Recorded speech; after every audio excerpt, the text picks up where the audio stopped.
Bien chers auditeurs, bien chères auditrices, bienvenue à notre émission Peuple souverain. Dans le cadre de la participation citoyenne, nous voudrions vous entretenir à propos de l'une des questions fondamentales relatives aux élections. Il s'agit du fichier électoral. L'expression semble technique, mais aujourd'hui, elle est devenue de plus en plus populaire à cause de toutes les difficultés et interrogations qu'elle soulève à son tour.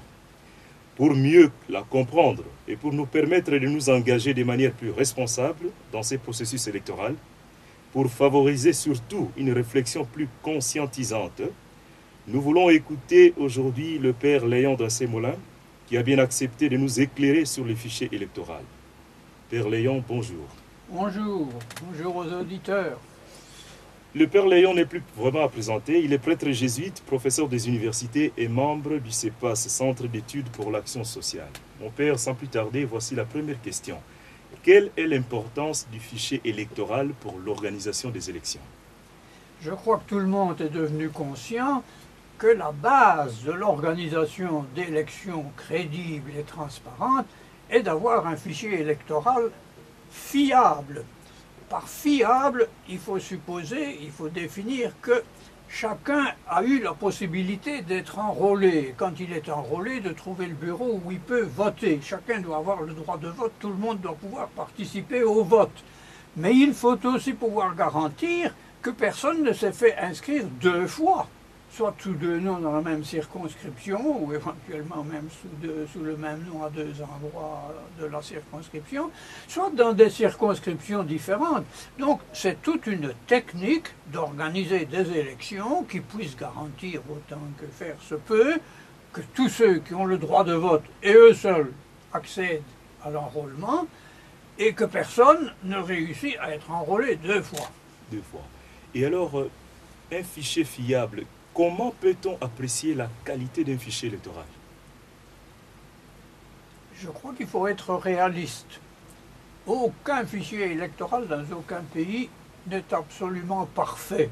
On ne sait pas mettre au point une technique qui évite absolument toutes les fraudes et toutes les erreurs. Il ne faut pas rêver d'un idéal qu'il n'y a pas moyen d'atteindre. Mais il y a une norme qu'on doit respecter qui est assez facile à apprécier. Il faut que l'organisation de l'établissement du fichier électoral soit faite selon les mêmes règles, de façon homogène sur l'ensemble du territoire. Si là où on pense que les gens vont plutôt voter pour tel candidat, les gens qui organisent mettre plus de machines, plus de bureaux d'enrôlement et veillent à ce que vraiment tout le monde puisse s'enrôler. Alors que dans un endroit peu accessible et où on n'attend pas trop de voix pour le candidat qu'on voudrait soutenir, là on travaille comme on peut et le taux d'enrôlement finalement par rapport à la population n'est pas le même partout. Ça c'est repérable que le fichier électoral n'a pas été établi de façon homogène. Ah bon. Et donc par conséquent, il faut établir aussi les conditions indispensables pour avoir un bon fichier électoral. Il faut définir et avoir un consensus sur la façon dont on organise le fichier électoral. Laisser bricoler coin par coin, on fait ce qu'on peut là où on est, ça n'est pas préparer des élections qui ne seront pas contestées. Parce qu'on verra au niveau de l'analyse des résultats, par rapport aux estimations de population qu'on peut donner à différents indices qu'on peut présenter, que le traitement n'a pas été homogène. Ça, c'est un élément d'appréciation. Si on peut établir que vraiment les élections ont été organisées de façon homogène sur l'ensemble du territoire, même si c'est déficient, on peut encore y faire confiance. De façon plus concrète, mon père, évidemment, je vous entends parler de l'homogénéité. Est-ce qu'on peut avoir aussi connaître d'autres conditions pour établir un très bon fichier électoral? Il y a l'homogénéité sur toute l'étendue du territoire, mais peut-être qu'il y a d'autres conditions que les auditeurs sont supposés connaître peut-être pour avoir le sentiment d'avoir un fichier vraiment fiable. Il faut aussi éviter de croire dans la technique comme si c'était une opération purement technique. C'est un ensemble d'engagements humains et la mobilisation de tout le monde avec la volonté d'arriver est peut-être encore plus décisive que les qualités techniques. Je donne deux exemples exceptionnels, mais pour l'Afrique du Sud, en 1994, la première fois où ils ont organisé des élections, un homme, une voix. Il n'y avait pas de fichier électoral. Ah Il bon? n'y avait pas de recensement de fichiers de population. On a contrôlé qu'on ne serait pas enrôlé 2 fois et que les non-africains, les non-sud-africains ne voteraient pas uniquement par l'autocontrôle de la population. Et à ce moment-là, tout le monde a voulu qu'on arrive. Je ne dis pas qu'il n'y a pas eu de déficience, c'est une procédure vraiment trop simplifiée, mais dans un cas extrême, ils ont organisé les élections sans fichier électoral, mais avec un détecteur de vote qu'on vous mettait une encre indélébile sur la main, et avec le contrôle social des gens qui empêchaient, soi-disant, qui essayaient d'empêcher en tout cas, et qui grosso modo l'ont fait de façon crédible. Tout le monde s'est mobilisé pour la réussite des élections en Afrique du Sud. Et ici au Congo, en 1960, c'est la même chose. La loi fondamentale, lors de la table ronde en janvier-février, on avait pris des principes qu'on devait arriver à l'indépendance le 30 juin, et pour ça qu'on allait faire les élections au mois de mai. Mais la loi fondamentale qui a mis au point toutes les normes juridiques dans la forme définitive de loi pour l'organisation et des élections et du fonctionnement du Parlement, etc., n'est sortie que le 19 mai, alors que les élections ont été organisées du 11 au 25 mai. Elles se sont presque tout entières déroulées avant que les lois disant comment on doit les organiser ne soient parues. Il y avait une volonté de tout le monde d'arriver. Bayo Kani Motomoko. Ça, c'est la première condition si vous voulez faire des élections sérieuses. Si tout le monde veut y arriver et se mobilise pour faire en sorte qu'elles se déroulent de façon crédible, vous allez gagner, même si techniquement vous êtes en déficience de beaucoup de matériel que vous n'avez pas.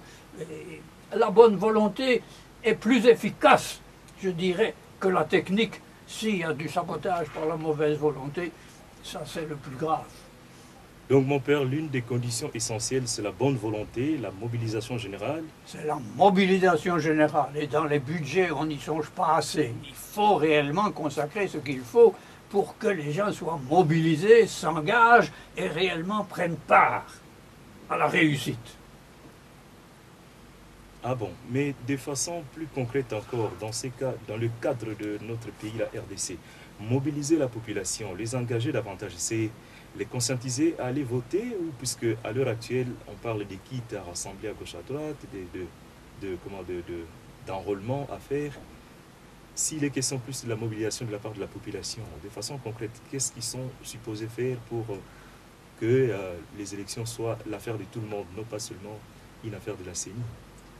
Mais justement, il faut que dans la communication, dans le discours de ceux qui sont en position de direction et des animateurs des partis, qui sont quand même les animateurs à la base de la population pour la vie politique, il y ait un discours qui mobilise, qui fasse, que je dirais, percevoir de réelles espérances.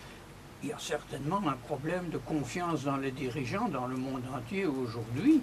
Comme le monde évolue, il y a une désaffection, et il y a des gens qui sont prêts à essayer de conquérir le pouvoir et à renverser ceux qui sont là par la violence. On est dans une situation difficile, mais un des éléments du succès relatif de 2006 est que toute la population s'est effectivement mobilisée et y a cru aux élections de 2006. En 2011, il y a eu une mobilisation beaucoup plus faible et des résultats dont on peut montrer en effet qu'ils ne sont pas homogènes, qu'ils ne sont pas aussi solides que ceux de 2006, il n'y a pas de doute. Bien, chers auditeurs, nous voici au milieu de notre émission. Rappelons que nous sommes en train de discuter et d'échanger sur les fichiers électoraux avec le père Léon Dosset-Moulin. L'une des conditions essentielles pour un bon fichier électoral, ou même avant le fichier électoral, c'est la mobilisation de la population. Lorsque tous citoyens, dans cette participation citoyenne, nous nous engageons à nous mobiliser pour aller aux élections et les faire de manière vraiment consensuelle et réfléchie, il y a plus de chances d'aboutir à des élections fiables. Ça, c'était peut-être la partie théorique. Nous allons passer à la deuxième partie, beaucoup plus pratique, plus concrète. Nous allons poser les questions au père Léon sur les élections de 2006 et les élections de 2011. Mon père, que pouvez-vous dire de la qualité des fichiers électoraux au cours de ces deux élections? On a, comme je l'ai dit tout à l'heure, un indice relativement important de la qualité du fichier électoral et jusqu'à un certain point déjà des élections, simplement dans la façon dont on réussit à présenter les résultats. En 2006, les résultats jusqu'aux élections de l'Assemblée législative ont été proclamés circonscription par circonscription, c'est-à-dire jusqu'au niveau des territoires et des villes, avec le nombre d'enrôlés, le nombre de votants et le nombre de voix obtenues par chacun des candidats. Quand on peut donner ce détail et que la répartition sur l'ensemble du pays semble suffisamment proche de tout ce qu'on peut estimer de la répartition de la population, on a une base qui doit faire dire que les organisateurs ont réussi à traiter l'ensemble du pays de façon relativement homogène et que le fichier électoral était relativement valable. Je vais mettre des nuances après pour le fichier de 2006. Mais le fichier de 2011, au moment du dépouillement, n'a pu être traité de cette façon-là que pour un minimum de circonscriptions. Pour les élections législatives, il y a énormément de territoires où on s'est contenté de proclamer que sont élus un tel, un tel, un tel, un tel, de tel et tel parti, ça c'était connu par leur identité, mais sans aucune indication de la répartition des voix, ni du nombre de gens qui ont voté par rapport au nombre d'enrôlés. On n'a pas eu le tableau détaillé. C'est déjà une grande différence qui fait dire que l'organisation a été moins bonne en 2011. Je veux tout de suite ajouter quelque chose de très concret et d'important pour l'appréciation.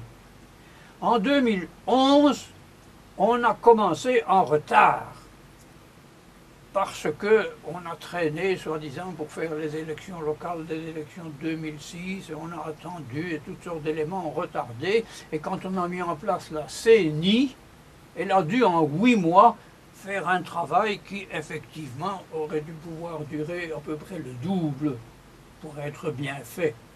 Et celui qui a dit « on peut le faire dans les délais constitutionnels » a pris sur lui de prendre un pari impossible. Et le résultat, ça n'a pas été traité de façon homogène. Là où il y avait plus de difficultés, ça a été moins bien fait, que ça penche à gauche ou à droite. Et vous ne retrouvez pas dans les résultats des élections de 2011, si je puis dire, l'émotion qu'on peut sentir dans la mobilisation qu'il y a eu.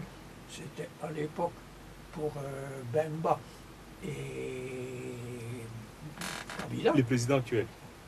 Vous aviez un renforcement sensible du taux de participation, de mobilisation pour faire élire le candidat auquel on tenait, aussi bien en Équateur que dans le Kivu et le Katanga, alors que même au Kwilu, au deuxième tour avec le ralliement de Gizenga, il y a eu par le Palou une plus large participation, mais dans beaucoup de territoires, et notamment dans le Maï Dombe, vous avez eu une très faible mobilisation. En 2006, c'est très visible.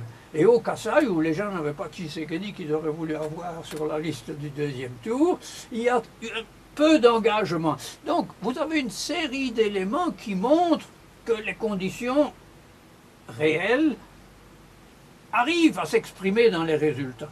Tandis qu'en 2011, quand vous essayez d'analyser les résultats, ça montre tout simplement que ce n'était pas organisé de façon homogène partout. Et vous ne voyez pas cette mobilisation pour Tshisekedi très nette en rapport avec celle pour Kabila. Les résultats sont un peu, qu'est-ce que je dirais, aberrants. Il y a un tas d'éléments qui jouent, les difficultés d'atteindre des régions isolées, par exemple, des choses pareilles.